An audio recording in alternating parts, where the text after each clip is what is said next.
We'll hear from Democrats, Mr. Thiru Vignarajah, Mr. Ivan Bates. Their names are on the ballot for the primary election. Ms. Roya Hanna, who is running as an independent, is not on the primary ballot, but will face the primary winner in the general election.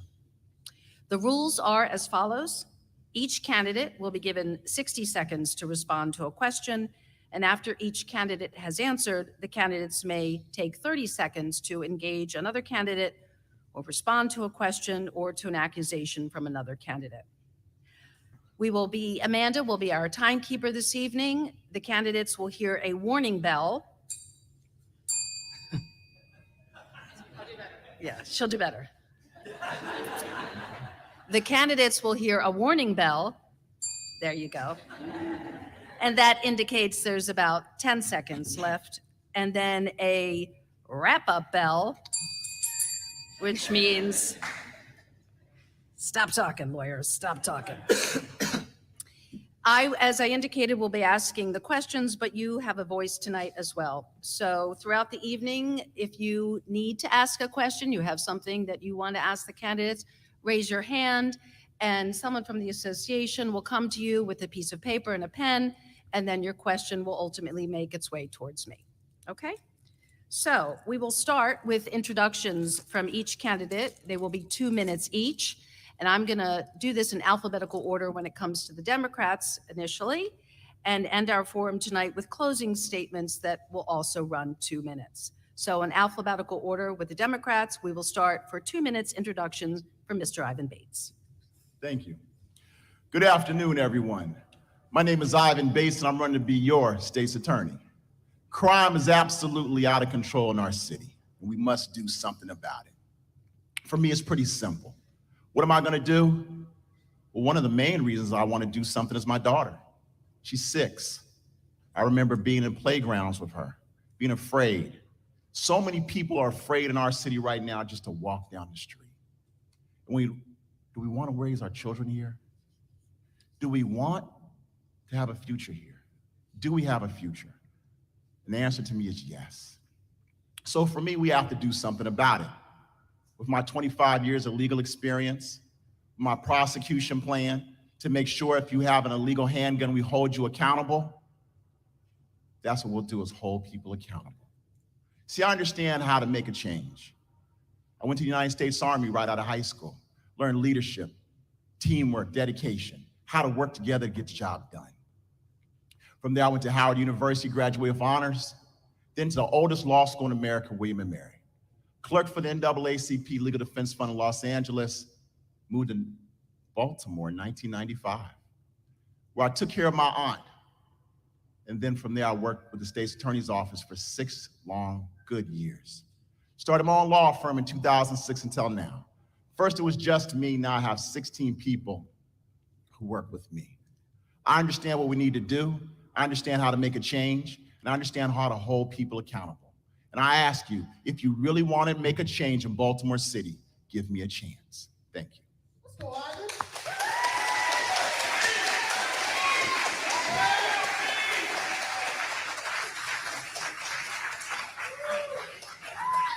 Mr. Vignarajah. Mr. Vignarajah. Thank you, Deborah. Thank you, everyone, for attending this evening. We're here tonight because we all believe in this city. We all love this city. We all know that it can be better than it is. The city is in crisis. Children are dying. The people that are supposed to be responsible for keeping us safe are not doing their job. My name is Thiru Vignarajah, and I'm running for state's attorney because I know that the best days of Baltimore are ahead. The fate of my family was tied to this city from before I was born. It was 1970 when my mother crossed an ocean to teach math at Poly High School. She returned to the country of my birth, had me and my sister, and the next time they returned, it was under very different circumstances.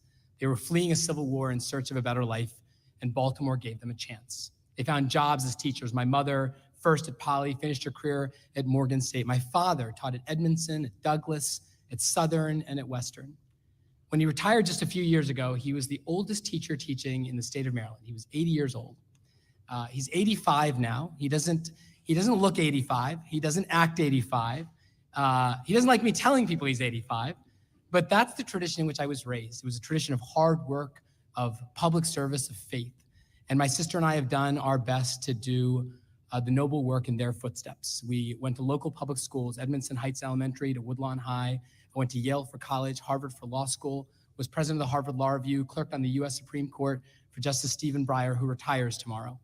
And then I returned home to serve as a federal prosecutor, as a city prosecutor, and then as Deputy Attorney General for the state of Maryland. I am running for state's attorney because I know that crime does not have to be out of control. I know that criminals can get a clearer message that there are consequences for their conduct. And this false choice between making the system safer and making our streets safer is not true. We can make our system fair and make our streets safer. And if you want to learn more, go to justiceforbaltimore.com. I'm really looking forward to the conversation tonight. Thank you so much.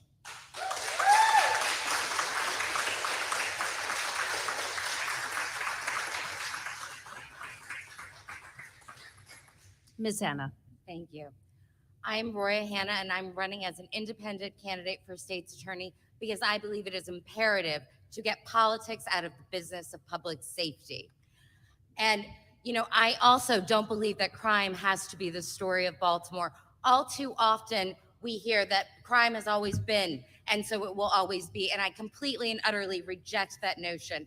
I know that with a little creativity and community collaboration, we can change the state's attorney's office around. We can change law enforcement and the criminal justice system around.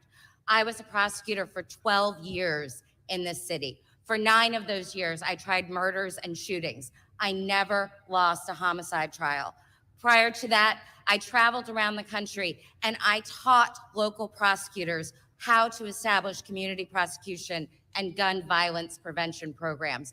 I know what works, and I know that I can bring that knowledge and experience to the state's attorney's office and make it work for all of us. I've been in Baltimore. I moved here in 1997 for law school, and I fell in love with this city. But all too often, we see the city suffer crisis after crisis, and nobody is willing to step up and do the work that is necessary. I often describe myself as a worker bee. I just want to do the work and to get it done.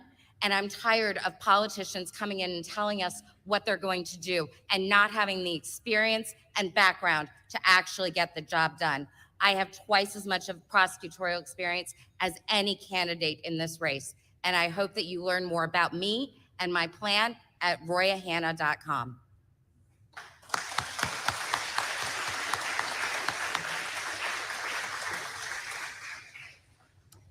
Thank you all. We want to start with the news of the day.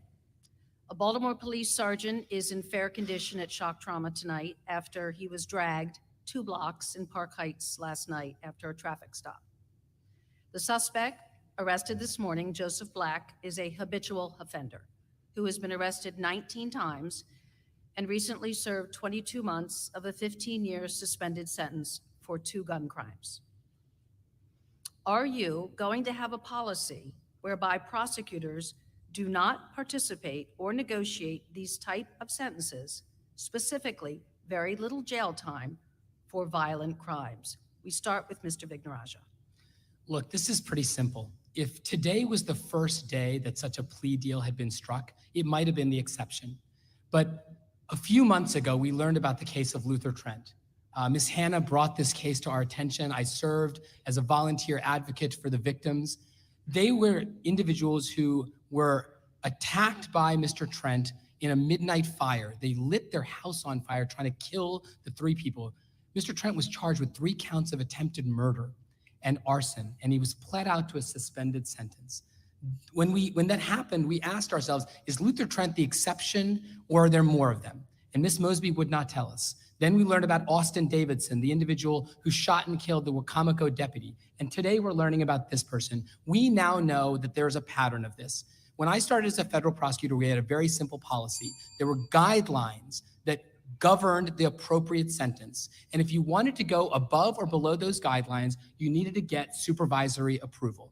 That's the way you not only ensure that justice is done, but that you have consistency across cases. That's what I would do as state's attorney.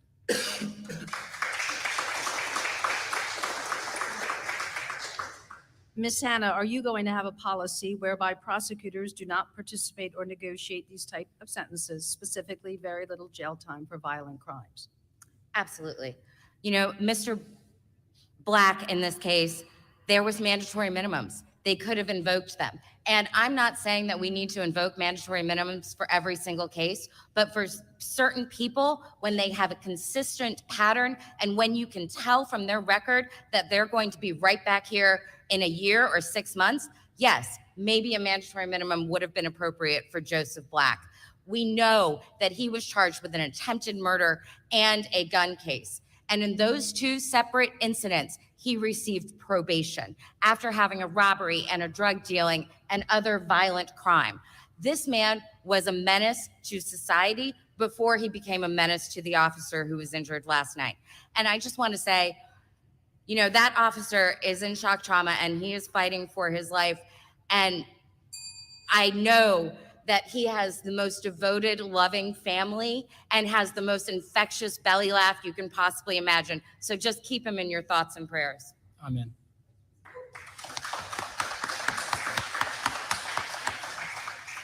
Mr. Bates. Yes, without a doubt, our hearts, our thoughts and prayers go out to that officer. But before that officer, Joseph Black got in a gun battle. We shot on our streets, and that was the first arrest for the gun. Then he was in a car and had another gun with him. This young man had 4 opportunities to go to prison, and the state's attorney's office didn't do it. As I've said from day one, if you have an illegal gun in Baltimore City and I'm the state's attorney, you will go to jail.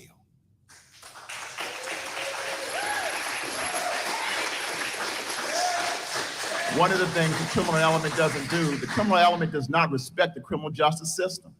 You must make them, the criminal element, respect the system. So yes, we will have a policy where you will go to jail with an illegal handgun. Let me just, I just want to clarify, Mr. Bates and Mr. Vignarajah.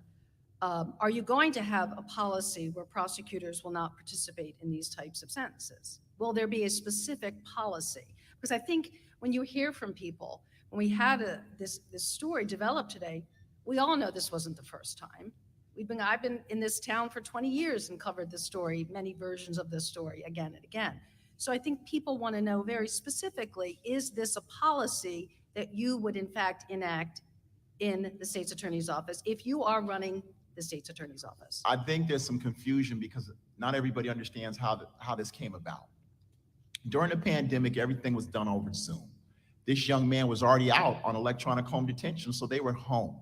During that time period, the judge was not getting involved in plea negotiation. It was only the state's attorney's office that was offering the plea negotiation. That was a plea offer from the Baltimore City State's Attorney's Office. Ms. Hanna talked about you could ask for 5 years minimum mandatory. When you look at that record, so yes, the issue here is just do your job, make sure if they have an illegal handgun, we're asking for jail. So what I'm saying is that my policy will be, if you have an illegal handgun, you're going to jail. Doesn't matter what anybody else says, that's what our policy will be. You will go to jail. I do want to ask you, I want to ask all 3 of you. Obviously, Ms. Mosby is not here. We have invited her, but we did not hear back. But the incumbent did say today that the problem with this case and with so many cases, this is her statement, these are not my words, that the problem is uncooperative and inconsistent witnesses. Now, without witness shaming, we all know that witnesses, many witnesses, are terrified, right? So it's not just that you're a bad witness, it's that you're afraid. So the question for the 3 of you is, how do you address that legitimate, understandable fear that people have if they go forward, they're next? So I guess I will start with you, Mr. Vignarajah, how you would respond to that. Yeah, look, this has always been a problem. It's been a problem in Baltimore. It's been a problem all across the country. But when we drove murders below 200, it wasn't because people were knocking on my door saying, Mr. Vignarajah, I want to be a witness in your case. What we did was we developed strong cases. We developed relationships with these victims and witnesses, and we honored the risk that they took by making sure that we didn't give the case away. When in the case of Luther Trent, he was charged with 3 counts of attempted murder. There were 3 cooperative victims. There were 3 cooperative witnesses. There were 3 people that did exactly what we ask of them. And what did they do in that circumstance? They gave the farm away. They gave the farm away over the objection of the victims and witnesses. Not only does that send a terrible signal to Mr. Trent as he went on national television and told everyone, it sends a terrible message to the victims and witnesses. In that particular case, Deborah, we were able to do something. We were able to go into court, file a motion, fight for the victims, and advocate, even as a private citizen, to convince the judge to rescind that plea. And Mr. Trent, thanks to that work, is behind bars today. But you have to honor the victim's risks by making sure that you do the work in court.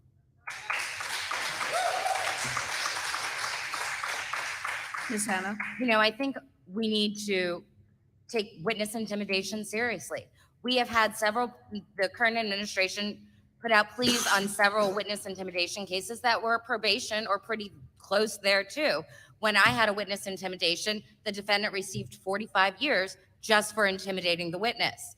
Now, you know, that being said, we have to respect them. We have to provide them with more services. We have to help them move out of the area where they are in danger. But in this particular case, in the Joseph Black case, one of those cases was entirely police officers. So if she is saying that it's all because of witness intimidation, that doesn't make any sense because it is entirely police officers. It was entirely caught on body-worn camera. So I don't think they have an excuse for the felon in possession in the car case. Yes, I understand there were self-defense issues in the attempted murder, but they could have invoked the mandatory on the felon in possession count.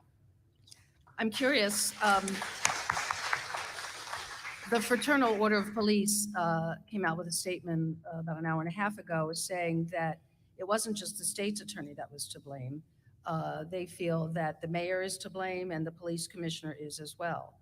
Is that something you agree with? I'll start with you, Mr. Bates. Well, can I answer the other question first? Absolutely.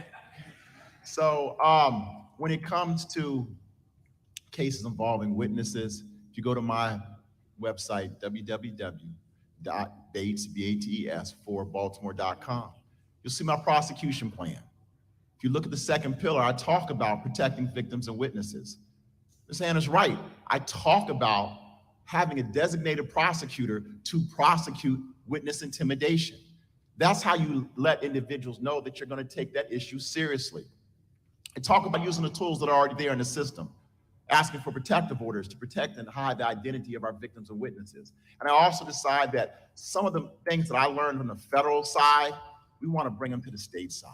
Let's have the legislature actually pass a law very similar to the federal side. It's called Jinx. That says we don't have to give the identity of a witness or victim until right before trial. That protects witnesses and victims, and they're now engaged and part of the system to get convictions.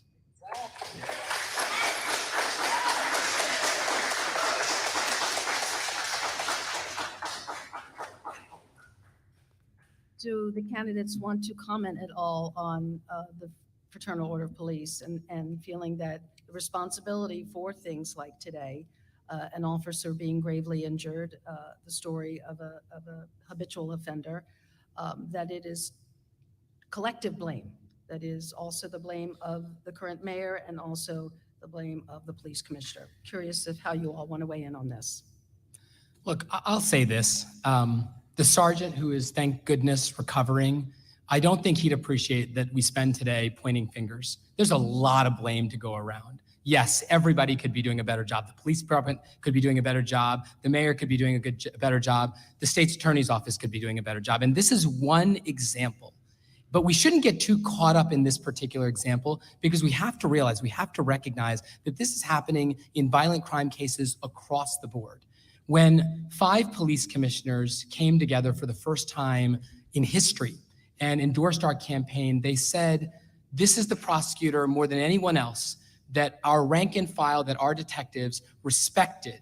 And it wasn't because, we all hung out and I patted him on the back. It was because we did the work. That whenever we had a hard case, whenever we had a tricky case, we prepared it, we did it well, we took it to trial, we did the work to make sure that we were honoring the risks that the victims and witnesses took and honoring the risks and the work that the police officers took.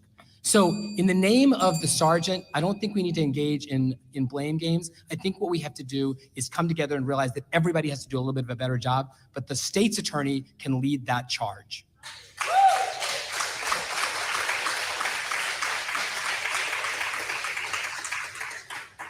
I actually think that everyone in the city is responsible for this. You know, the mayor and the police commissioner and the city council, none of them step up and demand what we need from the state's attorney's office. They make veiled comments, but they don't hold hearings. They don't hold her to account. They don't say what is going on in your office. They have known for months, if not years, that all of the experience left the state's attorney's office. They have known that she was down all these people, and they just held one budget hearing a couple of weeks ago. Yes, they need to make sure that no office in this city fails and that everyone in the community is protected. So yes, the mayor and the city and the police commissioner, they have different roles, but this is chiefly on the state's attorney's office for not doing what they needed to do to make sure that a violent repeat offender was taken off our streets.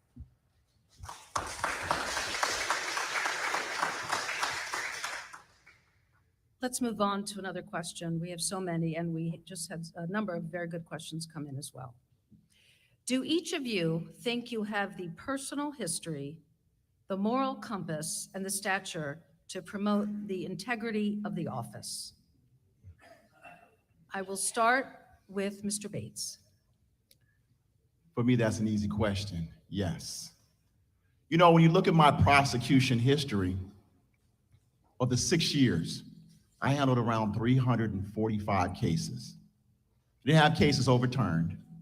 I wasn't reprimanded by the court. Unfortunately, Mr. Vignarajah, as a prosecutor, handled maybe 40 cases, maybe had 8 trials. One trial involved a gentleman named Mr. Tumor. That's where the court, after he had received a conviction, the Court of Appeals, and those are the judges that review what happened. They said that Mr. Vignarajah misled the jury to get a conviction. Then there's another case in Baltimore County. Last time Mr. Vignarajah was in court, said that he there misled the court. So we need an individual who's going to be a prosecutor that the system knows, the system trusts, and the system respects. That's clearly Ivan Bates.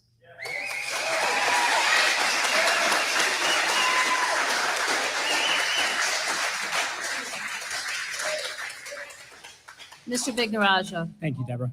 I'm so proud of my career to have served as a federal prosecutor, a city prosecutor, and then as Deputy Attorney General. I'm so proud of the leadership roles I've had over the course of my career, from being president of the Harvard Law Review to clerking on the U.S. Supreme Court. Every single person that I have tried and convicted is still behind bars. Every single case that I have ever tried, from homicides to carjackings to federal cases, resulted in the convictions. There are, of course, instances where I disagree with a judge or a particular ruling, but over the course and breadth of my career, I'm so proud of the outcomes. Here's what I think is important to understand. It's easy to pick holes and point fingers at others. I'm not gonna do it. I didn't do it when we were behind in the polls. I'm not gonna do it when we're ahead in the polls. The reality is that each of the campaigns has done a poll. It's on their finance reports. You can ask them what their polls are. We released our polls. We know that we're 20 points ahead. And when you're 20 points ahead, what you gotta do is start attacking. And so I welcome the campaigns that have decided to finally show up at forums, because they weren't doing it before, but then realized that they need to start showing up, that this is the time when they need to attack. It's that season. We get it. I'm gonna stay above it.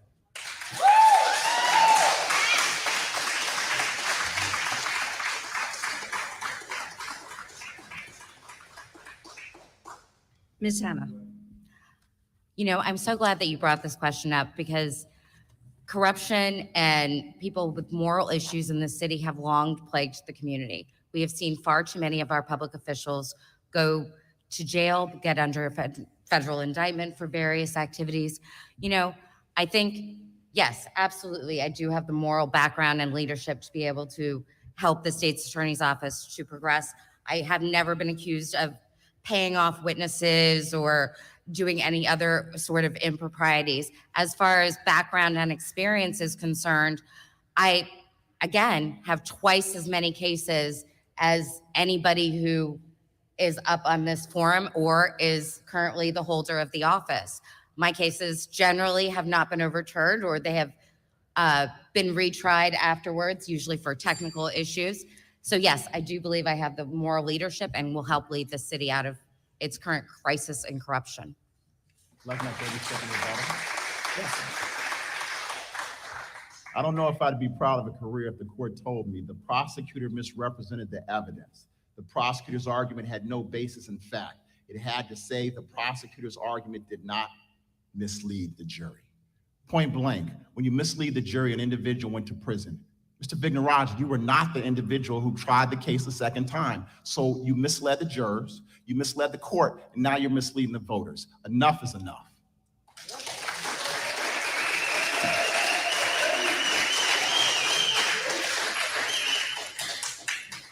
Mr. Vignarajah, would you like to respond? No, I'm good. Okay.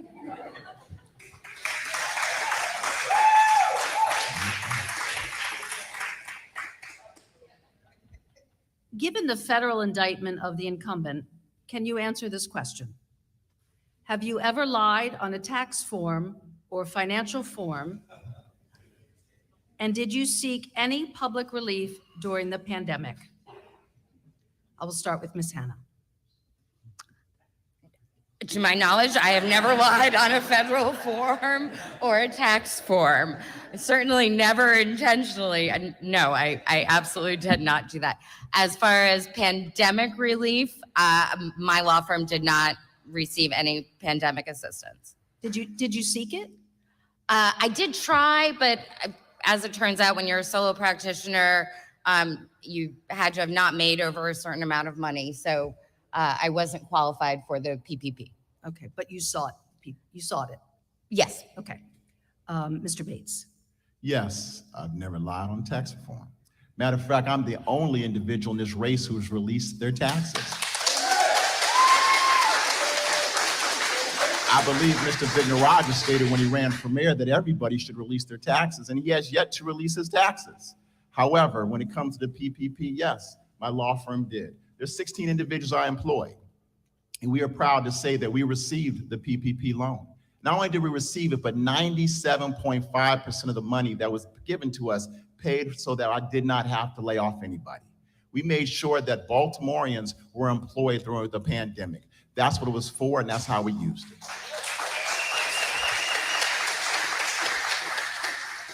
It's a sad state of Baltimore that we have to even ask such questions, but Deborah's right. We have to ask these questions.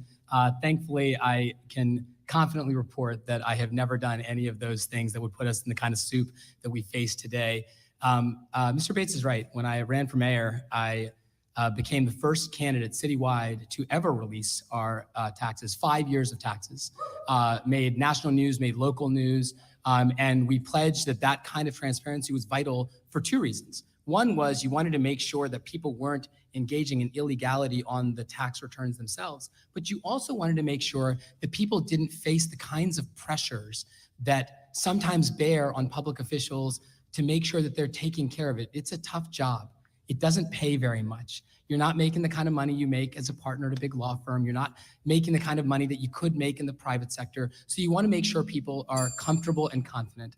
And so I have, in fact, released tax returns in the past. And if any voter ever thought this was an issue, I'd be delighted to discuss it with them. But the reality is, it's only because we live in Baltimore that we have to even ask these questions. Well, let me just clarify, because I was doing two things at once, so I want to make sure. Did you seek any public relief during the pandemic? No, I did not. Okay, thank I'd you. like to have a rebuttal. Yes, go ahead.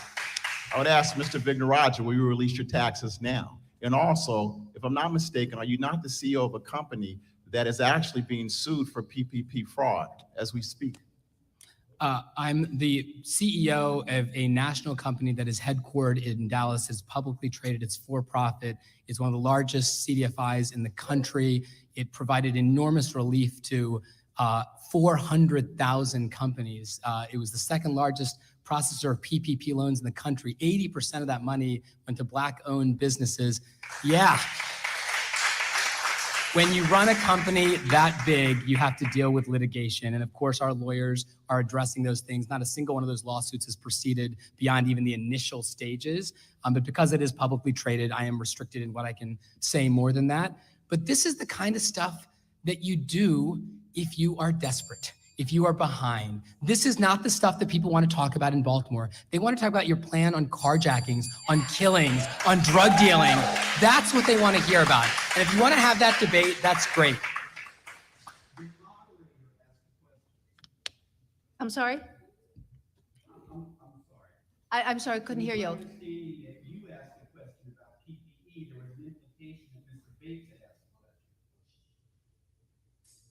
I'm sorry, what is your question?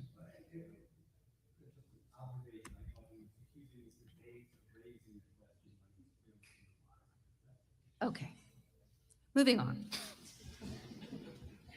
At the beginning of the pandemic, the incumbent made the decision to no longer prosecute low-level offenses like marijuana possession, prostitution, loitering, arguing, among other things, that there's never been a public safety value in prosecuting them.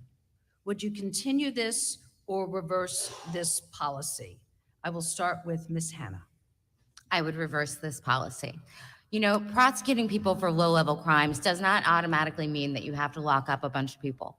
We can employ creative solutions like community service for low-level offenders and have people actually help give back to their community by cleaning up their parks and revitalizing the community. We don't have to automatically send everyone to jail. But by not enforcing the law, you send a message to the criminal element that nothing matters, that they can do anything they want and get away with it. And that is what we're seeing now. People are doing anything they want and just getting away with it.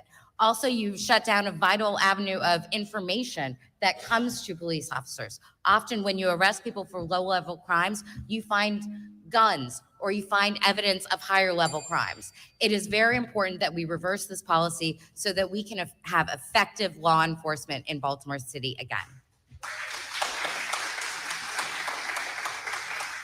Mr. Bates. Yes, I think I've been on record a number of times saying that we would reverse that policy day one. It's not about prosecution, it's about accountability. Whether it's drugs and we direct you to drug treatment, whether it is prostitution and we're making sure that we're working with organizations and the police department to divert individuals to the programs and resources they need. You know, one of the things Mr. Vignarajah talks about is the poll. This is what we looked at with our poll. Our poll was understanding what the people wanted. What did you want? Those are called internal polls. So that's what we looked at with our poll, and that's why that poll's not released. However, we do recognize with Mr. Vignarajah, he polled in the state's attorney's race, said he was winning. He did. Polled in the mayoral race, said he was winning. He did. So I think we can recognize that Mr. Vignarajah and his polls really can't be trusted.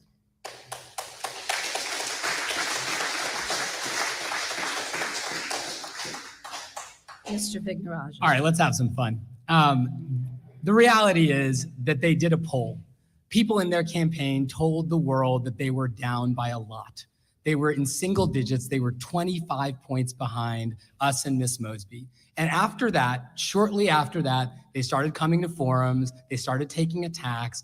It's silly season. I get it. I've been behind too. And when you're behind, you feel compelled to do this kind of stuff. The consultants in the first lane are texting them to say these kind of things. I get it. It's what you got to do in politics.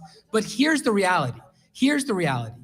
This city wants change. Crime is out of control. Deborah asked us a question about the non-prosecution policy. And the answer, which Roya said, is very simple, which is we have to rescind that policy for two reasons. One, we don't have the ability to tell criminals that certain crimes are no longer criminal. That is a terrible message to send to criminals. And number two, it is really confusing to communities and cops to learn that certain crimes can be observed, can be investigated, and not be prosecuted. It's outrageous, and of course we would reverse it on day one.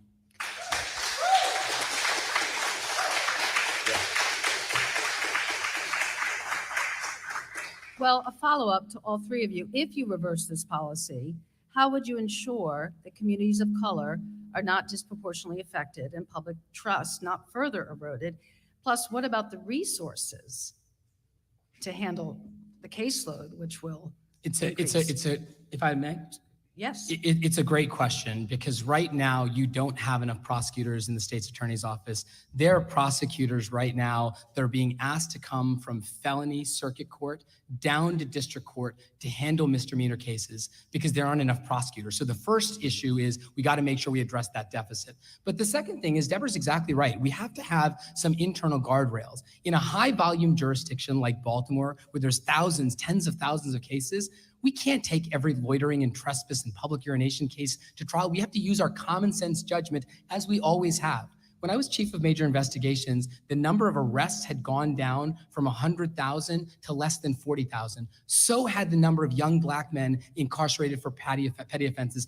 So had carjackings and homicides and shootings. There's a way to responsibly reduce the number of arrests and to make the streets safer. We did it before, we can do it again. It requires common sense guardrails to make sure that we're triaging our resources and focusing on the violent repeat offenders. That's what we've always done. We just have to get back to it. Mr. Bates. Without a doubt, we have to rebuild the state's attorney's office. If you remember, just a couple of days ago, I was endorsed by the Baltimore Sun. The Baltimore Sun said it was Ivan Bates that former prosecutors want to work with and work for.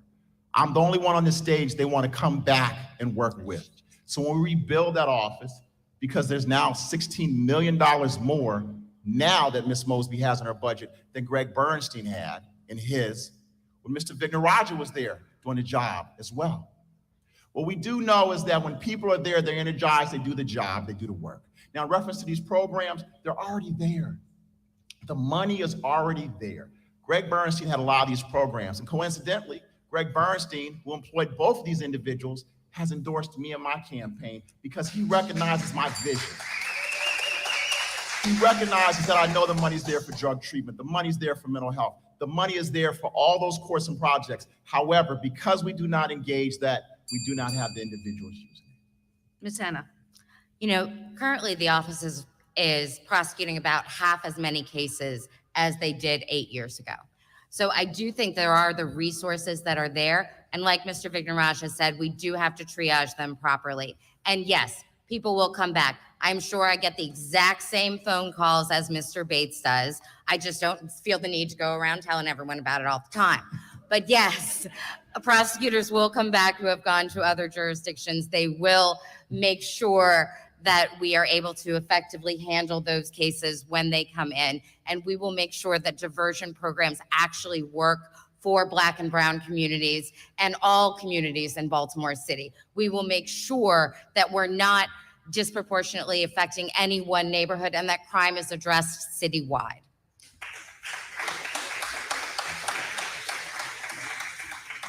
Before I go to some of our other questions from the audience, since the issue of staffing was raised, there is a prosecutor shortage all over the country, Baltimore included, given low pay and burnout and concerns about racial justice. How do you address those very serious concerns and while encouraging talented, smart lawyers to choose a path of public service? How do you do that? How do you attract them? And how do you use your stature, right, back to that issue, your stature in the community to attract them? I'll start with Mr. Bates. One of the things that I've done, I'm the only one who's done it, is I managed my own law firm. You can go to court all you want, but have you ever managed anybody? I have. I built a firm with only me to 16 people. So I understand how to motivate, how to lead individuals. We will be the great rebuild.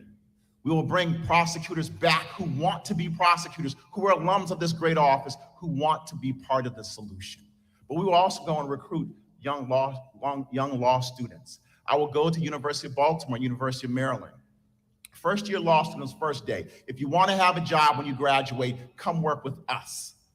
Because your first year, you'll volunteer maybe 2 or 3 hours a week just to understand what's going on in the office. If you want to come, you can come. If you don't, you don't.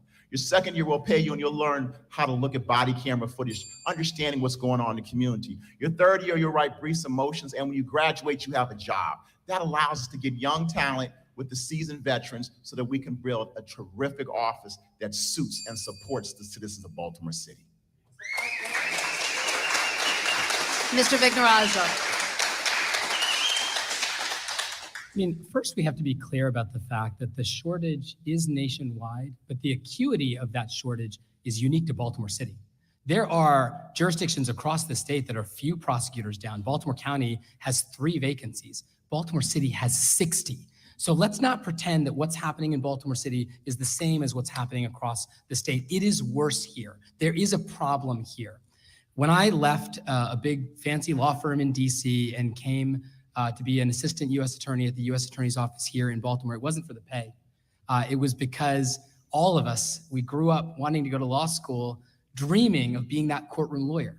We watched Law and Order. We did the cross-examination and A Few Good Men. That's why we got excited about law school.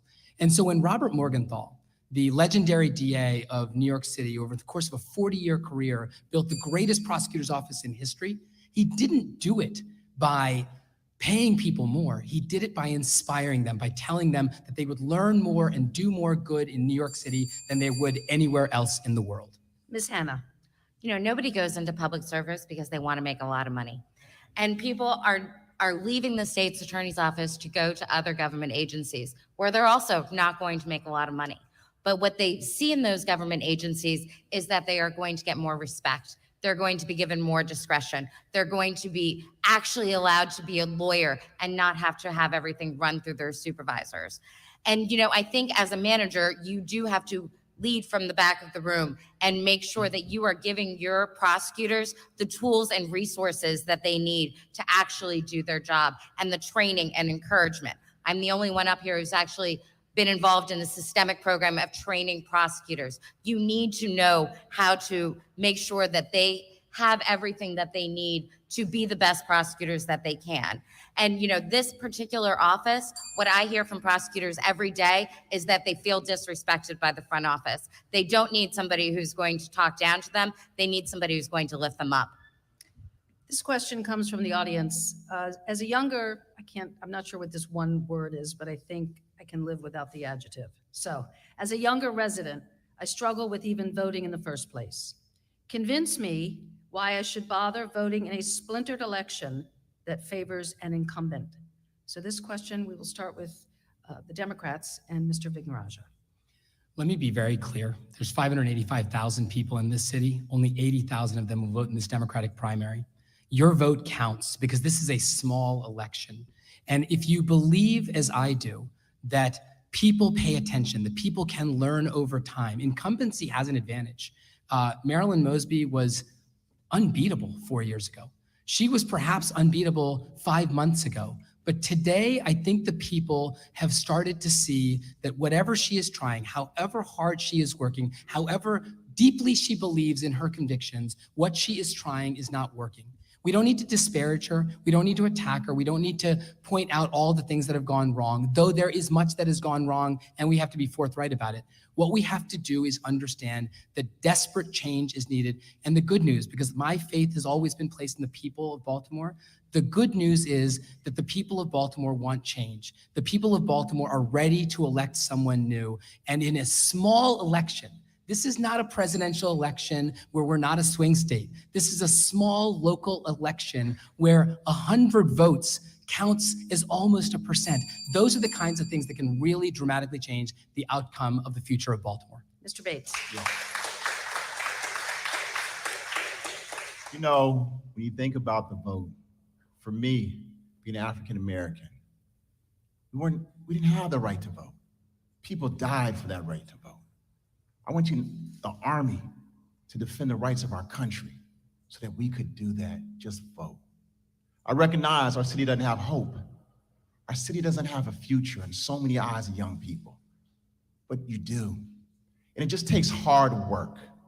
So when I think back about our campaign, think about all the volunteers. I think about the 14,355 doors we've knocked on in Baltimore City.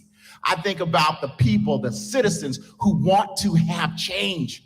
I think about the grandmothers who's cried because they believe that I bring them that hope. I think about the opportunity to have our children play in a playground, our businesses be successful, and for you to be a part of that equation.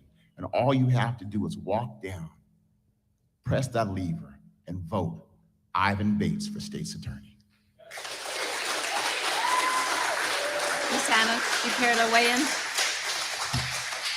I'm sorry, if I could just, the question was about a splintered election? Would you like me to read it again? Yes, please. I was confused by the answers. As a younger resident, I struggle with even voting in the first place. Convince me why I should bother voting in a splintered election that favors an incumbent.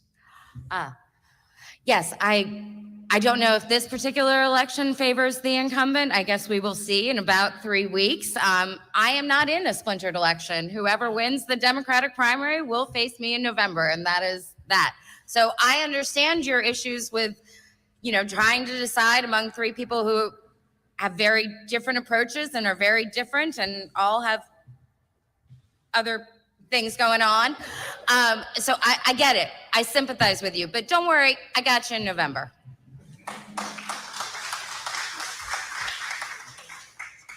Let's move on to gun violence, which has taken its toll on families, communities, and the collective psyche of the city.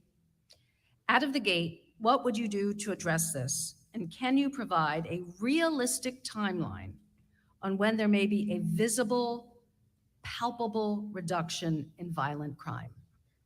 I'm going to start with Mr. Vignarajah. One of the things that I find most frustrating about politicians in Baltimore is they tell you that things will change in glacial paces. 5 years, 10 years, 15 years. They point to the root causes of these problems. It ends up being an abdication of their responsibility to do anything in the immediate term. It's not that we disagree. Of course, we have to fix our schools. Of course, we have to restitch the fabric of the family. Of course, we have to address trauma and mental health and addiction. But if you only focus on those issues, you will not understand that change can happen in 6 months, in 9 months. You should expect a reduction in homicides and shootings and carjackings in the very first year. You should expect a dramatic reduction in shootings and homicides and carjackings within 3 years. This is the same thing I have always said. And when we put out our plans, there is a level of detail, a level of precision, a timetable for when we would bring certain investigations, what units we would bring, when those partnerships would form, when the indictments would return, because we don't have time to wait. Yes, of course things will get better in 5 or 10 years, but you should expect results Time is up, in Mr. 5 to 10 Vignarajah. months. Ms. Hanna. Ms. Hanna. I disagree. I don't think that we're going to see a depreciable reduction in just a few months. And the reason for that is the life cycle of a case. It takes about 18 months for a violent crime to go to trial. And so I think once we do put the procedures in place and actually strengthen these cases and have an initial review unit that can do that, we will see a result in reduction in violent crime once those cases start to make it through the system.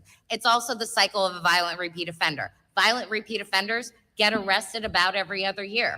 And so if you are actually building strong cases against those people, you should start to see a reduction as they get arrested and put imprisoned. But that does take some time. And at the beginning of this race, I did say 2 years generally because that's the life cycle of the case. But honestly, even in the past 9 months, the state's attorney's office has declined to such a degree that I think the staffing issues are going to cause everything to take a little bit longer. So I'm still hoping for 2 years, but yes. Okay, thank you. Mr. Bates. Mr. Bates. Yes. It's quite simple. If you're not winning cases, the violent repeat offender is going to keep doing what they're doing. Right now, you have an office with 200 positions and only 133 prosecutors, of which the state's attorney's office, 15 to 20 of them don't even go to court. All hands on deck. I'll go to court, I'll go to trial, and I'll take those trials. Once I start winning cases and other prosecutors start winning cases, you begin to see the change. Does it happen in 6 months, 8 months?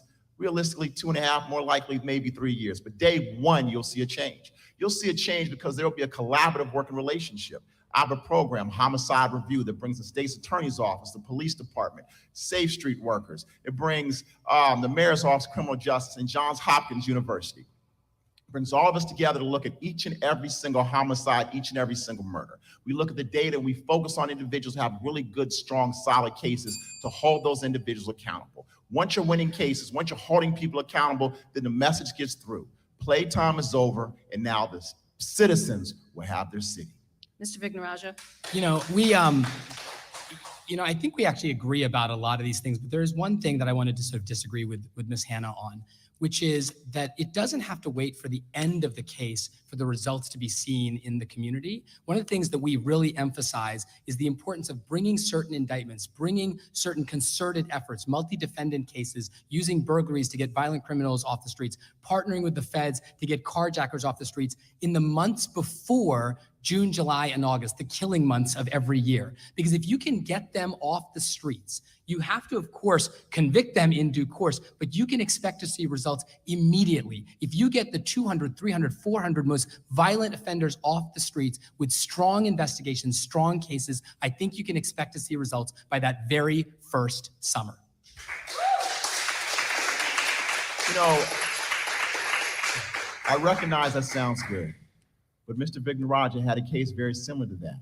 He locked up a lot of individuals over in Greenmount, 45. Then he left the office. That case fell apart and violence went crazy in that neighborhood. It was taken down for a couple months while everybody was in jail. But because the cases fell apart, they weren't put together properly. And then when those individuals came home, the violence erupted in a way we'd never seen. You must make sure that you do things in a proper way. So though it sounds good, the reality of it, it wasn't. We must work together with the police department, building good, solid cases. And it's my program, my plan. It works in Milwaukee, it works in Oakland, and it will work here in Baltimore. You have 30 seconds. Thank you. I did just want to point out that is not what homicide review is. I was one of the individuals who actually went to Minneapolis and studied the homicide review program. And what homicide review is it involves the community. It looks at and says, how can we prevent similar homicides to this in the future? It does not address the immediate homicide. It does not help to make that case stronger. That case is still the work of the detectives. You know, when I was in homicide, I would go down in the middle of the night and help them build stronger cases. We can build stronger cases, and homicide review is a very interesting program, but that is not what homicide review does.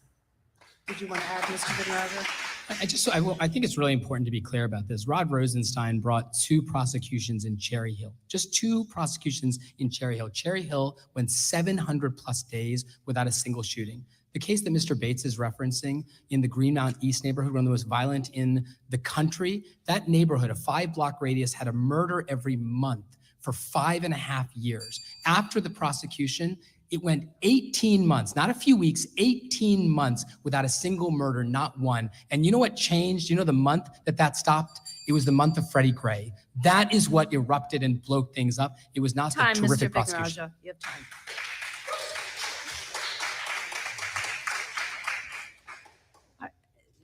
I'm glad you mentioned Freddie Gray because I want to go back to 2015. And when Marilyn Mosby came to the podium, you've all been very critical of the decisions that she made that day. What would you do differently? If you had taken to the podium during the civil unrest, as parts of the city were burning, what would you say to the people in Baltimore at the time? And what would your responsibility be, Mr. Bates? Well, it's not the responsibility of the state's attorney to stop the burning of the city. That's the mayor's job. What my job is to do as the state's attorney is to look at the evidence with an open mind, not rush to judgment. And that's what didn't happen in that case. If you have a case, you file the evidence.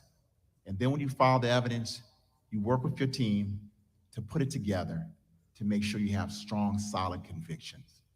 But that didn't happen here. When I looked and found out what was going on in the Gun Trace Task Force, I filed the evidence. And I helped the U.S. Attorney's Office build a solid case to get the convictions. You can hold police accountable, but you must do it in a way that makes sense. You must do it in a way that you don't rush to judgment, but you file the evidence and you understand what's going on. If you would have done that, then you could have charged maybe an officer, but I doubt very seriously to charge him with murder, maybe another count.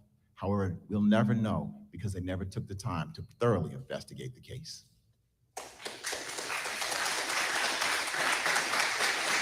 Ms. Hanna, what would you have done in 2015? I would have said, let me do my job. I am the only person up here who's tried and convicted a retired police officer for shooting an unarmed person. Let me do my job. Let me investigate the case thoroughly. And once we do that, we will arrive at a just conclusion. But when you make it a fanfare, you shut down certain avenues of investigation. People stop talking and stop giving evidence. We needed more evidence in that particular case. We needed to get to the bottom of what really happened. We needed to have a thorough autopsy done. She planned the press conference before the autopsy came back saying how he died. I don't know how you can do that. And maybe that is because she has never tried a homicide before, but you need evidence. And she did not have it. And I would say to the people of Baltimore, let me do my job and we will come out with the right and just outcome. Mr. Vignarajah. You know, I don't think Mr. Bates and Ms. Hanna are wrong, but I think there is one part that is more complicated. It is easy from the cheap seats of history to judge the incredible predicament that Ms. Mosby faced. It is easy from the perch of hindsight to say, my God, how bad did she get it? I think the right thing to do would have been to take the steps of the war memorial, but not alone, but instead with the mayor, with church leaders, with community leaders, with the police commissioner, and to say to the people of Baltimore, we are at a precipice. We are at a moment of history that will define Baltimore for a generation. And I need you, I beg you to let me, working with everyone, to do the right thing. Because what is popular is not always just, and what is just is not always popular. And my job is to do what is just. And if you want justice for Freddie Gray, if you want justice for the police officers involved, if you want justice for our city, you have to give me a chance to do the investigation, to do the work that prosecutors and police must do, to do the righteous thing that is right for the victim, for the police, and for the city of Baltimore. Your time. Did you want to add something? No, okay. Let's talk about the police. And prosecutors cannot be successful, of course, without a good working relationship with the police. What should that relationship look like? And how do you create a balance, a healthy distance, while creating a relationship that fosters cooperation? I'll start with you, Mr. Bates. Well, I think day one, you have to understand what's going on with the police department. I've told people day one when I get sworn in, I'm going to make sure I go to a roll call. I'm going to look each and every single officer in that eye and I'm going to tell them, we're in this together. Because being in part of the team is important. Making sure that we're focused on working together. That officers recognize that our job is not to fuss, not to fight, but to make sure we serve and protect the citizens. And the way you build that, like any other relationship, is communication and trust. It's going to be difficult. Because it's not just the police department, it's also the citizens as well. Now, you want to make sure that you hold the police accountable, but you also want to make sure that they're doing the best thing they can. You cannot necessarily always look to embarrass anybody, but especially not the police, who they're your partner. It's important to recognize that when you have a do not call list, that you tell the police what's going on, that you inform them. If they make a mistake, you give them the opportunity to have retraining. If they continue to make those same mistakes, and they've told you that they do not want to be police, and they cannot and will not be called by me.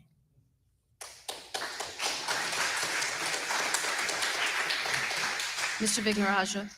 Look, I'm proud to have the support of the police union. I'm proud to have the endorsement of 5 of Baltimore's venerated police commissioners.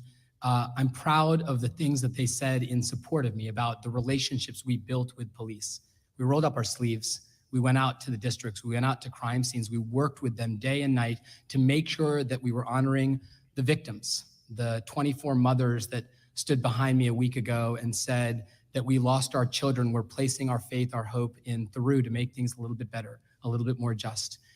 In order to rebuild that relationship, you absolutely, Mr. Bates is right, you absolutely have to signal that criminals have to be treated like criminals and cops need to be treated like heroes. Because these are people that are going into the most dangerous city in America, kissing their children goodbye in the morning at a time when it's not particularly fashionable to be a police officer, and they are putting their lives on the line. That has to be honored and respected, not just in words when someone is at risk, when someone is shot, when someone is dragged through the streets, but every day they have to be honored and respected.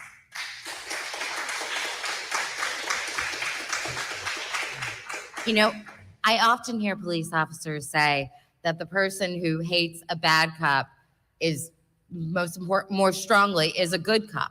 And I think that really is true. And there are a lot of good cops, but they need to be encouraged to come forward and to report what they see as wrong. And, you know, I think when you are clear when you set out the standards, when you help train police officers, because I don't think that they go into that profession intending to do wrong. I think they sometimes need more help and training, and they need to better understand the Constitution and what is expected of them. When you make your expectations clear, when you work with them to root out corruption in their ranks, I think everything will flow from there, and you will strike the right balance. Yes, Mr. Bates. I think it's important that we don't call cops and raise them up all to be heroes. See, I played a role in bringing to justice the Gun Trace Task Force. They were cops. So are those the heroes that you're talking about? The heroes are the mothers, they're the fathers. The heroes are the people that are living in these blighted neighborhoods who are afraid to go out. See, we have to remember who are the people we're here to serve and protect. The police, they're part of the puzzle, part of the equation, but they're our teammates. But the citizens of Baltimore, now those are the heroes.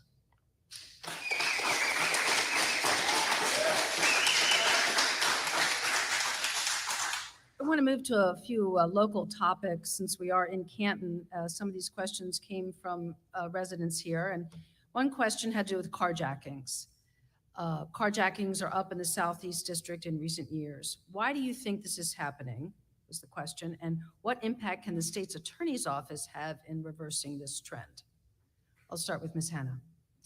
You know, I think carjackings are the new version of joyriding. It is incredibly violent, but it is mainly committed by the youth of this city, 16, 17, 18-year-olds. I think that we need to change the way we handle juvenile crime. We need to start an early juvenile intervention program. We need to address truancy issues in this city. I understand that that will not solve the problem immediately, but the fact of the matter is these are very young people who are committing these crimes, and we need to do more outreach to engage them. But when they do actually cross that line and do actually do the carjacking, we need to hold them accountable. We need to make sure that if they do that with a gun, that they are incarcerated. And it may be for a brief period of time, but they need to be held accountable, and they need to know that this is not an acceptable lifestyle and this is not an acceptable behavior. Mr. Vignarajah? You know, carjackings are up for two reasons, exactly as Ms. Hanna said. One is security systems in cars have become more sophisticated, so it's harder to do it the old-fashioned way, so they have to steal these cars from live victims. The other reason is because crime overall is up. And if you're gonna spend your day doing robberies and burglaries, you start your day doing a carjacking. On the very first week of our campaign, we outlined a 5-part plan to address carjackings specifically. Number one, we're going to refer federal carjackings to federal prosecutors. Not every burglary is a federal case. Not every homicide is a federal case, but every carjacking is a federal case because every car operates in interstate commerce. We're also going to provide financial subsidies, just like State Farm does, by reducing your insurance premiums, to put a GPS tracking device in your vehicle. This won't be used until a jack alert goes out that would connect with the license plate reader systems. These are the kinds of things that take advantage of the infrastructure that's there, take advantage of the partners that can do this work, and take advantage of the creativity that we need to bring to bear on a national but also local problem. Mr. Bates? When you do look at carjackings, the individuals who are doing it are young juveniles, unfortunately. But let's first look at the juvenile system to understand how we got there. 50%, almost 50% of all juvenile cases are dismissed. So we're missing the opportunity to change that behavior at an early age. Why? These youth they're poor. They come from bad, rough, tough environment. But that still doesn't excuse them to have to do that to the citizens of Baltimore City.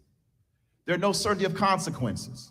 And the one thing that every single juvenile is using is a handgun. See, we don't have the infrastructure in the state's attorney's office to have all these specialized units. But what we will do, if you have an illegal handgun, you'll go to jail. You will be held accountable. See, we'll do that in teams so that there will be certainty of consequences. And that's what Johns Hopkins study said to do in reference to guns. So whether it's a carjacking, or armed robbery, or shooting, you still have the foundational piece, which is the handgun. I have to hold you accountable. I have to send you to jail. And that's how we change what's going on with carjackings. There is also a question about larceny and larceny from auto, which are very common crimes occurring in the Canton area. What will be your strategy to get these numbers down in Canton and similar neighborhoods? And will these crimes be prosecuted? We'll start with Ms. Hanna. Yes, those crimes will be prosecuted. You know, there's a crime called rogue and vagabond, which is really larceny from auto and possession of burglary tools and trying to steal from cars. Miss Mosby put that on the list of crimes that she is not prosecuting. And I really think it's because she didn't understand what the crime was. But yes, that crime will absolutely be prosecuted. People shouldn't have to have their cars broken into and have to pay to have their windows replaced or anything of that nature. I think that there are a lot of things that we can do. You know, I went door knocking in Canton a few weeks ago, and every single house almost has a Ring camera. We need to better partner with the community so that we actually are identifying these people who are clearly going to be caught on Ring cameras because they're doing it right in front of people's houses. So I think with that, we can solve this problem. Mr. Bates. Yes. We've decided we're not going to prosecute those crimes, such as Ms. Hanna stated. I will prosecute those crimes, as I've always said. And why? Because a lot of times are these crimes of the opportunity, or they crimes because maybe an individual may be addicted to drugs or have some other issues. We will make sure in holding people accountable and prosecuting them and directing them to the services they need. They will be held accountable. For instance, if it's drug usage, then we'll make sure those individuals go to inpatient drug treatment programs. But now in terms of working together as a group with the Ring cameras, we see that.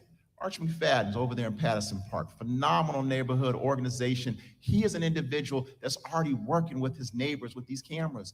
That's what the state's attorney's office will do. They'll partner with the neighborhoods. It's already being done. People are already doing that work in our community. And that's what makes Baltimore beautiful, because it's your neighborhood, your community. You know the problems. We will partner. We don't need to lead, but we just need to be your partner so we can work together to put good cases, to have the convictions, to hold people accountable.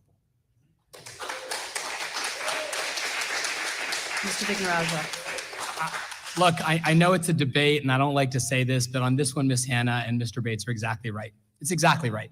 We have to make sure that we bring those rogue and vagabond prosecutions. I'd like to think Ms. Mosby knows what that law is. It's when you walk down the street and you try to touch every handle, hoping that one of those doors will open. But it is one of the tools in the toolbox. And Mr. Bates is right. A lot of those people are victims of addiction. They're not out there to steal the car for a joyride. They're looking for $20 in the center console so they can buy heroin around the corner. And to make sure that we use the tools like Rogue and Vagabond, to use the network of cameras that are not only in Patterson Park, but need to be in neighborhoods all across the city, to use those tools to get them the help that they need, that's exactly what we should do. It's not rocket science, it's basic blocking and tackling. And one of the reasons I'm so optimistic about how quickly we can make a difference is because that basic stuff is not being done right now. Returning to that itself will bring daylight to this problem.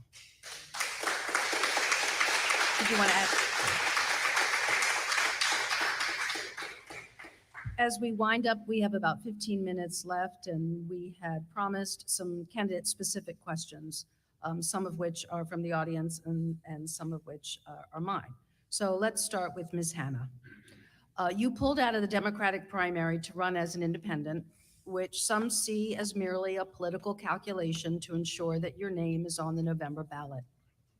What makes you independent? And how are you most different from the three Democrats in this race? You know, I think all of the other candidates are excellent politicians. And I started this race not really wanting to be a politician. I didn't want to tell people what they wanted to hear without being able to back it up with actual practical experience. And so, you know, I did actually back out of the race as a Democrat because I thought there are so many people from all different parties and all different backgrounds who have good ideas about how we can change the public safety issues in Baltimore and how we can better address those. And I didn't want to be limited to any one particular side. Yes, on July 20th, 2/3 of the voters will be disappointed. But yes, and there is a certain political calculation, but I think I am independent because I'm rejecting the notion of politics being pivotal to the state's attorney's office. Anyone want to add to that? The other two candidates? No. Look, I Thiru? think Miss Hanna is a pretty good politician. I think it's a pretty savvy move. So Mr. Vignarajah, you recently left a political forum early, creating speculation online that you didn't want to specifically address issues that had to deal with your leadership style. How do you address that this evening? yeah, look, this was an unfortunate miscommunication. The forums that we have gone to, and I've gone to more forums along with Roya than anyone, the forums we've gone to typically run about 45 minutes an hour. There's typically multiple candidates that are in there. And we had another commitment. To be very clear, when we heard that there was some concern, we stuck around for an hour and 15 minutes. We had another commitment. We ended up being late to that other commitment. And be clear, I've never dodged any question on any issue ever. I've attended every forum. I've attended every town hall. I think I'm the only person, maybe with Ms. Hanna, who can say that. To suggest that I was worried about asking or answering questions that have been tossed out before, I just think that's an unfortunate misreading of that moment. We should have communicated more clearly that we had another commitment, but it was a 2-hour forum for 2 people. Edmondson Village doesn't get that time. Roland Park shouldn't get that time either.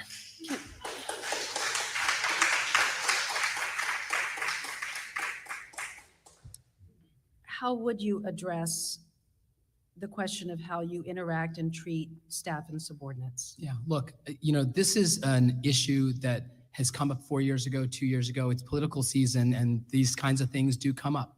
I'm proud of the record that I have built. I'm proud of the roles that I have had, not only at the federal level, at the state level, and at the local level, but in other roles as well, as the CEO of one of the largest CDFIs in the country, where we have $900 million in revenue and hundreds of folks that report to this incredible institution. I'm proud of the fact that I read the Harvard Law Review. These are leadership roles that I've had over the course of my career.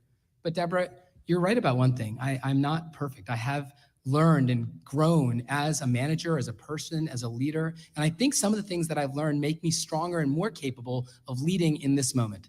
This is a very special moment of crisis. We have a tragedy that is unfolding on our watch, and we need to be able to do something about it.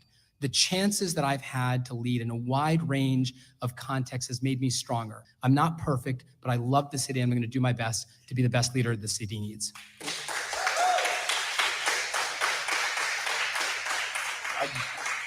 I guess the question is, Mr. Vignarajah, did you in fact write those text messages to your subordinates who you worked with and who worked for you, yes or no? This is the kind of political attacks that you have to do when you're down. And Yes or no? Yes or no?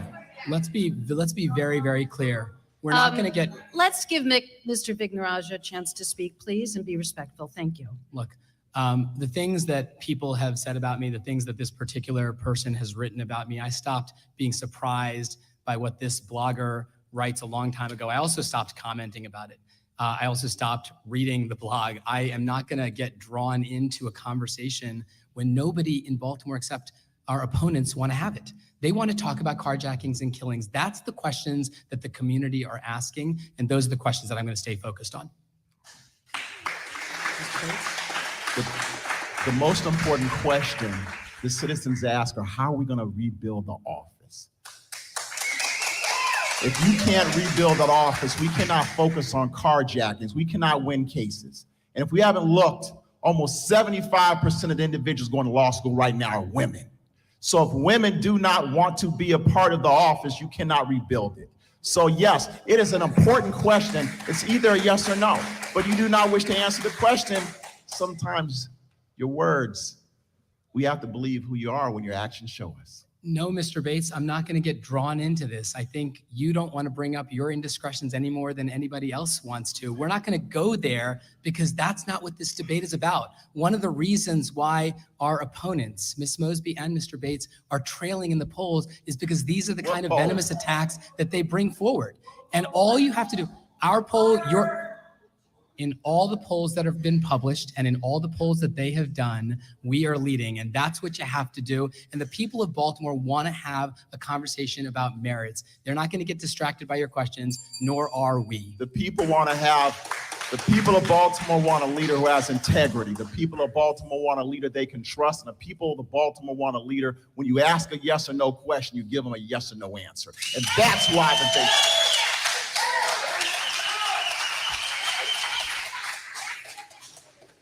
Would you like to say anything else, Mr. Vignarajah? No, thank you. Okay. We're going to move on to a question for Mr. Bates. You have said that if you win, and you mentioned it tonight, that the night you're sworn in, one of your first stops will include a police roll call. But as a defense attorney, a successful defense attorney who has questioned facts presented by police in trial, as defense attorneys do, why are you the one to earn their trust and repair what is no doubt a very strained relationship with the Office of the State's Attorney? Why you? That's an excellent question. Right now, our city doesn't have trust in the prosecution, don't have trust in the community. See, one of the things when you're a defense attorney, especially in the African-American community, you're just their attorney. See, there's no defense attorney. It's the person that they reach out when they have a question about their mother, their father, their aunt, their uncle. There's a car accident that happened. What should we do? So right there are the trust of the community. But now the police department, as many people know, last time I represented Sergeant Alicia White in the Freddie Gray matter, I stood up and I had an officer's back.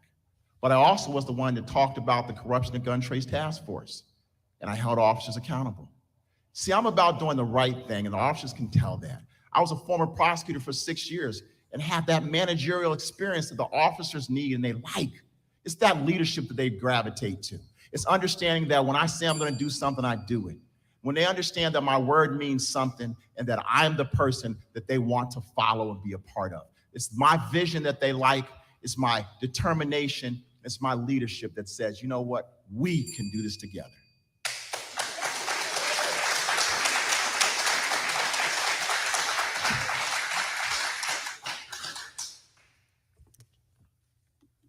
Guilt beyond a reasonable doubt can be very tough to achieve in Baltimore, given the history of racism and the distrust of police. What is your specific plan to train prosecutors to be ready for trial and to address this reality? Because in the end, I'm sure you would all admit, you want to win cases and you want to have that conviction rate that has been so talked about in the last few months. So how do you address that when you know that is a reality for jurors in Baltimore City? I will start with Ms. Hanna. Well, I think there's a couple of different things that we need to do. First of all, we need to recognize that the cases these days are more complicated than ever before. Even in small cases or not things that are not homicides or whatnot, you have DNA, you have video camera, you have to get into evidence. And a lot of these prosecutors don't have the basic skills to get that sort of evidence in before the jury. So you need to establish a comprehensive training program, mock court, have a mentorship program so that they can go to other prosecutors and ask them how to do these things. You know, one of the big problems with the state's attorney's office is they've lost all of the experience. They don't have people who they can go to and just say, I have this issue, you had it last week, what did you do? And we really need to develop that level of experience and also to have trial teams so that we can bring younger prosecutors up and make sure that they have the skills when they move into the higher positions. Mr. Vignarajah. This is going to be a critical part of making sure that we are successful. I was part of a mock trial team, and in some respects, it starts with simple things in high school and in college. You try to find people that really do love the idea of learning. And the second thing that you do is you make sure they get lots of opportunities. They get to be second chair to more senior cases. When I was a federal prosecutor, each and every case that we had second chairs. Part of it was to make sure that these cases were being treated seriously. Part of it was an opportunity for training. The other part of it is to recruit some of these excellent former judges to come back to the office to make sure that there's great trainers. And then you've got to let them learn. You've got to let them do what they fell in love in the law to do. And those kinds of things require opportunities for them to win cases. Burglary cases are a great opportunity for us to go ahead and make sure that young prosecutors are getting experience. They often involve DNA and fingerprints. Right now, we're not testing that evidence. We need to bring those cases back because they are a great training ground to make sure we succeed. Mr. Bates. You know, in my prosecution plan, I talk about all these things right here. One of the things I definitely talked about was having a seasoned veteran attorney with a younger attorney. These younger attorneys have the opportunity to learn the way that it's on-the-job experience. It's the only thing that can teach you. But you also must have training sessions. One of the things that I've been able to do, I've done cases all around the United States. Currently, I'm doing triple homicide in Los Angeles. And I've learned things from those detectives I'd never seen before. The way they're able to put their cases together. So it's not just training your prosecutors, but also making sure we work to train the police to put together better cases. They train each other. In terms of young prosecutors, guess what? You're gonna have to come once a month on a Saturday training session. I did when I was a young prosecutor, and it was one of the best things I ever was able to do. You also make sure that you'll do the difficult cases. Just because it's a difficult case doesn't mean that we're gonna give it away. Because when you lose sometimes in those difficult cases, you win with the experience. So it's all of those things put together is how we'll train and how we will build that office. After all, I am that person that the former alums want to come back, work with, help, and Mr. support. Bates, thank you. Finally,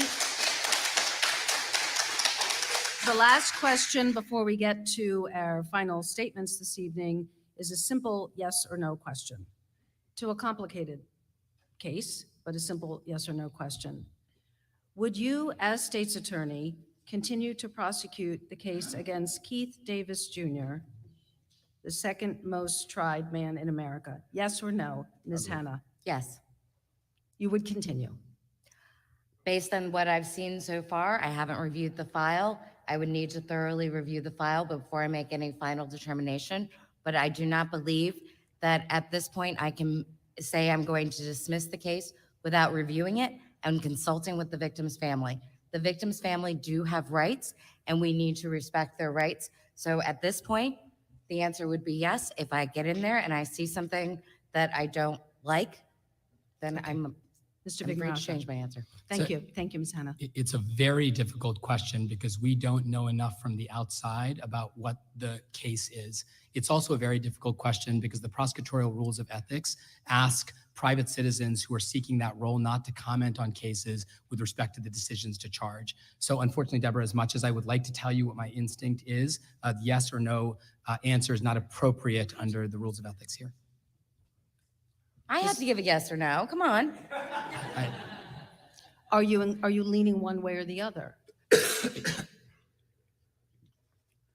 You know, I think that's a fairer question, but I don't know that it permits me an opportunity to answer because I don't know all of the evidence. I have not spoken with the victims, and I don't think there's an exception to comment on cases outside of the courtroom by saying I'm leaning one way or the other. Forgive me. That's up for the voters to forgive you or not, but I do appreciate the nuanced response. Mr. Bates, yes, no, or? I have always said from the beginning of this campaign, I will not prosecute Keith Davis Jr. a sixth time.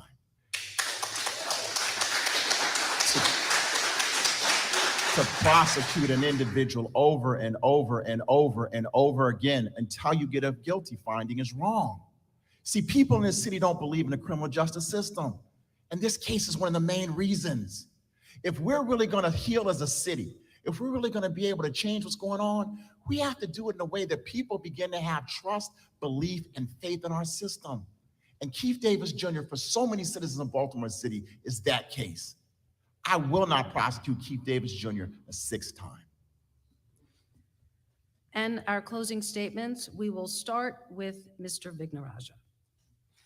Thank you again for coming. Thank you again for caring so much about this race. In the first week of our campaign, the governor of Maryland, the Republican governor of Maryland, endorsed our campaign. It was the first time he'd ever crossed party lines and endorsed a Democrat. It signaled to our campaign, signaled, I hope, to the city that this moment is different. These bullets don't have party affiliation. The tombstones of those slain on the streets of Baltimore do not bear the markings of race or creed or party. We have to put the bickering and the pettiness aside. I am proud to have been the only prosecutor that served at the state, federal, and local level. I'm the only prosecutor that has managed large, complex institutions as a partner at DLA Piper, as a president of the Harvard Law Review, as the CEO of the largest CDFI in the country. I'm also the only one who knows that in this moment, perhaps different from other moments in history, what we don't need is eloquent advocate. What we don't need is a career defense attorney. What we need is a proven prosecutor. The people of Baltimore have an incredibly important decision before them. You should go and look at the plans, look at the history, look at the experience, and then understand that in this moment, in this precious moment, you have a chance to do the impossible. Nelson Mandela once said, "They will tell you it is impossible until it is done." For too long, people have said you can't make the system more just and make the streets more safe. You can't bring murders below 203 years. You can't reverse these things without addressing the core challenges that are at the heart of our city. I respectfully disagree. My mom and dad crossed an ocean and lived the American dream. I have been the beneficiary of those blessings, and all I want to do with all my heart is pay it forward and help make Baltimore the city that made me.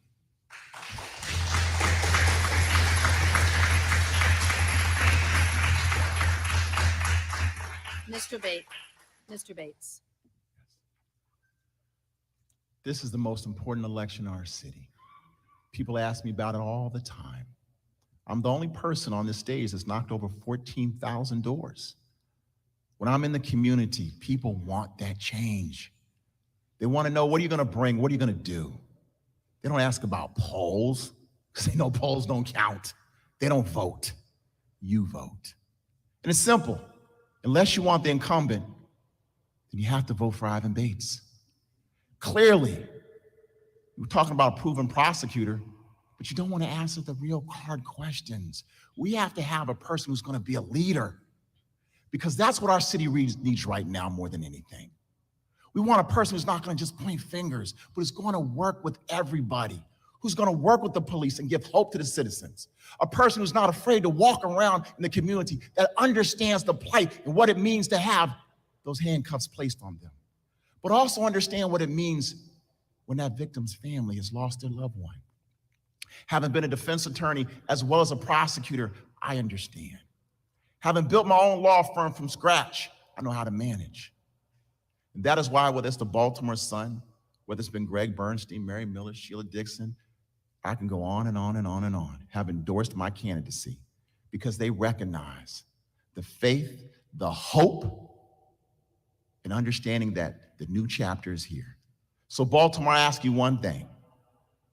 If you honestly want a change for better, a change in which you now believe in, give Ivan Bates a chance, and we will make this change together.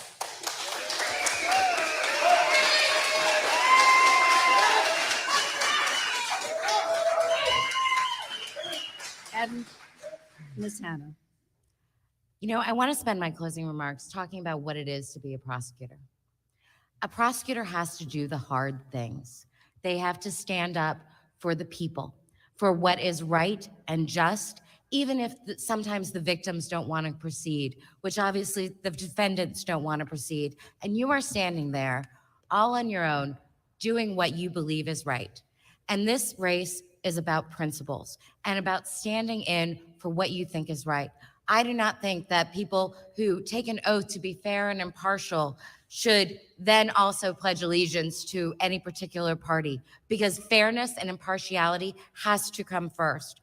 And that is why I'm running as an independent. Again, I have more experience than anybody on this stage and than the incumbent. I have tried more cases. I know how to build stronger cases, and I know what that office needs, because I am there every single day. I talk to prosecutors every day. I know what is going to help make their lives better and help make the lives of the defendants better. And you may find those two things to be different, but the reason for that is people want justice. And if you are building rock solid cases and dismissing things that should never be charged in the first place, you will have a fairer system. And that is what this city needs, is a person who will stand up and do the hard work and build these stronger cases so we can have a stronger city.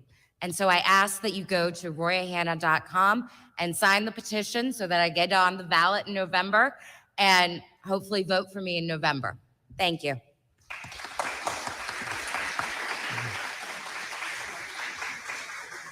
Before I pass the podium back over to Amanda, I want to thank the three candidates who are here this evening.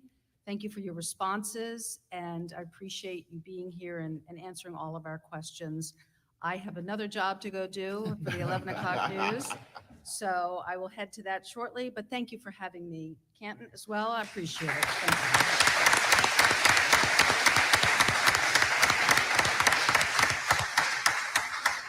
Thanks everyone for coming out tonight. I know it's been a long night. It's 9 o'clock. Everybody's ready to go home. So, just if you are interested in hearing more about the Canton Community Association and getting volunteering for us, it would be amazing. Check out us on www.cantoncommunity.org, or you can email us at info@cantoncommunity.org.com. So thank you all, everyone. Thank you to the candidates. You were great tonight. Thank you so much to Deborah Weiner. She did an amazing job as always. And have a good night.